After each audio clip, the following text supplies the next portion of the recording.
But there's essentially two big mountain ridges which form the backbone, I guess we would say, of Tunisia. They're called dorsal ranges, and so there's an eastern dorsal, and you won't be surprised to know that to the west, there's an even larger, more difficult mountain range called the western dorsal. Eisenhower decides to deploy forward along the eastern dorsal, a forward position as close as possible to Tunis. The Americans had fought their way, the Allies had fought their way forward. It's probably a safer position to occupy the western dorsal, but that would mean giving up territory you'd already taken, and that would mean having to fight for it all over again once the weather turned better. So we have a forward position as close as possible to Tunis. You have the British in the north, who considered themselves the heavy lifter of this campaign. At the very least, they experienced troops and commanders. We have the American Second Corps under General Lloyd Friedendahl again here in the south. And we have a kind of, hate to say, motley collection of light French colonial troops who had thrown in their lot with the Allies holding the center. Motley isn't fair, but underarmed and under-equipped, I think, is fair. And that's probably the best description we could give for the French at this time. Eisenhower's decision has implications, and I don't know if they were fully grasped during the planning cycle because this was all done in a relatively hurried way. Another actor is about to arrive on the stage. When the Allies land in Northwest Africa, that is Operation Torch, Rommel is already in retreat from the big battle he's just fought and lost at El Alamein. He and his Panzer Armee Africa have been hurrying to the west. Objective, Tunis. This is the moment when Tunis has become the focal point of all the operations on the Western Front and European front, so to say, in World War II. He has, for the moment, broken contact with his pursuers, and his pursuers are General Bernard Law Montgomery, Monty, and the British Eighth Army. And of course, I once had a broken leg in high school, and I could have broken contact with Montgomery because the pursuit was not one of Montgomery's strong suits. He was, I wouldn't say a case of the slows, but let's just say the pursuit was not one of his strong points, and certainly not compared to a really aggressive and highly kinetic general like Rommel. So, the drama is about to take place. When Rommel arrives in southern Tunisia, and I have Rommel in the house here. Rommel's coming in with the Panzer Armee Africa here from the east. When he arrives in southern Tunisia, he gives Axis forces there, if only for a brief moment, numerical superiority. At the very least, maneuver superiority. It's one Allied army versus two German armies. There's the Americans and British are in overall British command, the First Army. That's all this force. Now we have the Panzer Armee and the 5th Panzer Army here. So if only for a brief moment, the Allies are outnumbered, which is unusual, something else they did not expect to happen when they came to Africa. To exploit that temporary advantage, Rommel will need to launch an attack. He'll need to do so as quickly as possible before his pursuer arrives, before Montgomery arrives in the theater. So Rommel's got a good staff at his side, and they get out the charts, and they do the math, and they look at the distances involved, and realize you have about 2 weeks totally before Montgomery arrives in strength in southern Tunisia. 2 weeks to what's the phrase? Make hay while the sun shines. 2 weeks to take advantage of this temporary superiority you've won for yourself. Well, on this map, as this map I hope makes fairly clear, who is Rommel's closest target of opportunity? The Americans. The untested U.S. Second Corps under General Friedendahl. And I'll just say this is not at all how this campaign was supposed to or was expected to unfold. I'm a German military historian. Many of you know I write on the German Wehrmacht, the German armed forces in World War II. There's a great German military philosopher, Karl von Clausewitz, and I would be remiss if I didn't quote Clausewitz at least once in this talk.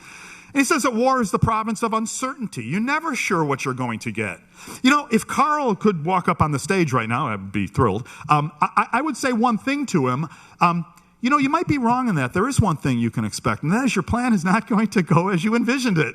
The plan A is almost certainly going to require a plan B or C or D somewhere down the line. So we have a very uncertain situation as to what would happen. We lost the so-called race to Tunis. We went into a forward winter line.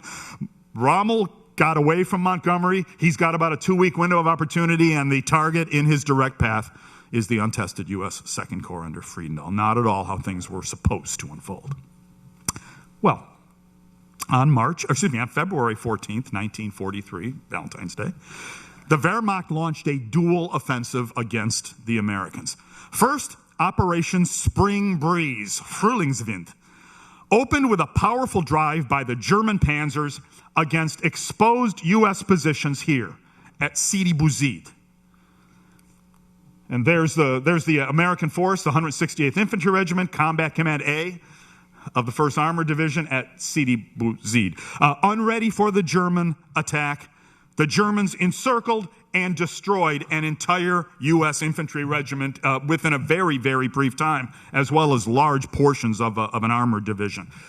From there, U.S. armor tried to sort of ride to the rescue of this encircled force, and it too ran into a buzzsaw of experienced German tank crews and an extremely aggressive German armored officers. It's in this sequence that Lieutenant Colonel Waters would be taken prisoner in the course of the Kasserine campaign.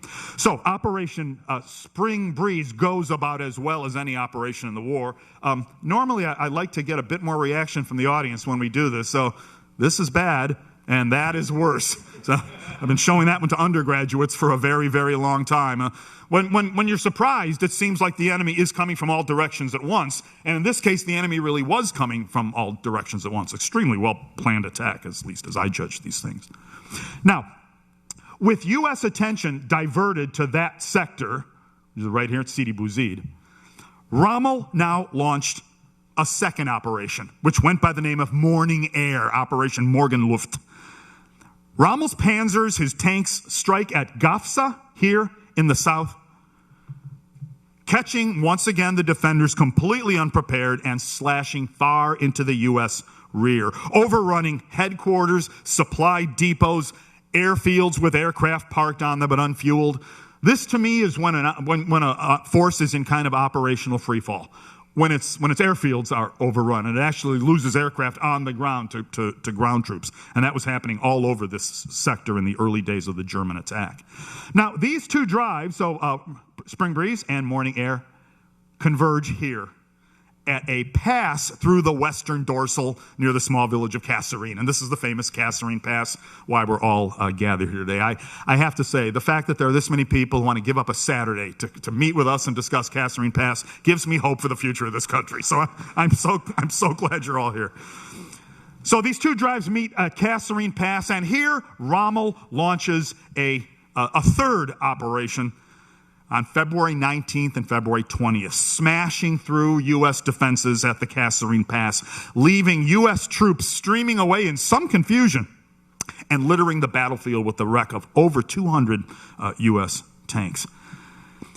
General Friedendahl gets pretty bad press for this. He has a headquarters far to the rear, maybe 50 miles to the rear of the big fighting. We often say he was holed up in his underground bunker. It's perhaps a little unfair. He had come forward. He had come forward to monitor what was clearly a debacle in the making. So it's not cowering in his bunker is really not accurate. You also hear that General Friedendahl was chain smoking. Well, no one else in the United States Army did that in 1943. Our Army ran on nicotine in 1943. Chain smoking was a sign of manhood, perhaps.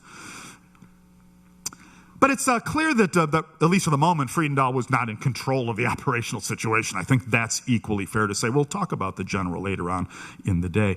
They have broken through, and you can't stop them, he told one of his aides. Which is the sort of thing you don't want to hear from your general in extremis when things are going bad. You want to hear the voice of confidence, and we have a plan, and we'll get this, don't worry. But they've broken through, and you can't stop them. So maybe Friedendahl thought he'd lost, and it's very clear that Rommel thought he'd won. Thinking he'd won, he now ordered a series of simultaneous thrusts through the Kasserine Pass.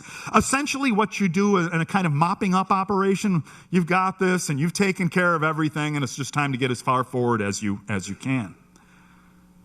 So, Friedendahl perhaps beaten, Rommel mopping up.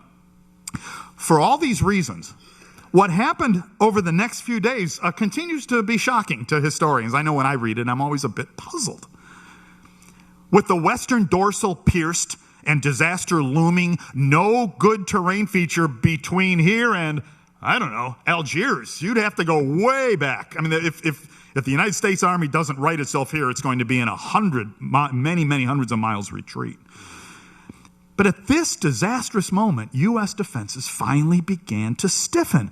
Like all rallies, I guess, it begins with a few good officers, men who kept their heads about them, and a few good soldiers who've now been in contact with the Germans and realized that if you landed a direct hit on one of their tanks, it blew up, that they were human beings and died like everybody else in battle. They weren't supermen or in some unfathomable plane of warrior skill.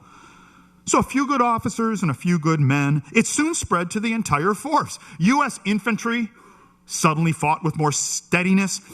Infantry and tank cooperation suddenly began to improve. And here was one of the big problems of the earlier campaigns, is the tanks tended to do their thing and the infantry tended to do its thing. U.S. artillery and air began to intervene decisively, especially the artillery, at least that's how the Germans remember it, breaking the back of one big German attack after another.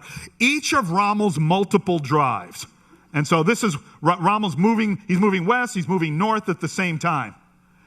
Each of Rommel's multiple drives fails completely, especially the major drive against what I guess would be the largest town in the area. We don't want to blow up the size of Tébessa, especially the major drive of Tébessa by the 15th Panzer Division.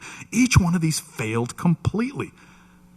By February 23rd and February 24th, Rommel has seen that his window of opportunity is closing. He hasn't broken through the final American position, nor does it look like he's going to. And who's going to be around in just 3 or 4 days? Montgomery arriving in the theater. And so, on February 23rd, Rommel sees that window of opportunity closing and orders his forces back to their start line. That retreat back to the start line takes place 75 years ago today. So it's literally the anniversary on February 24th.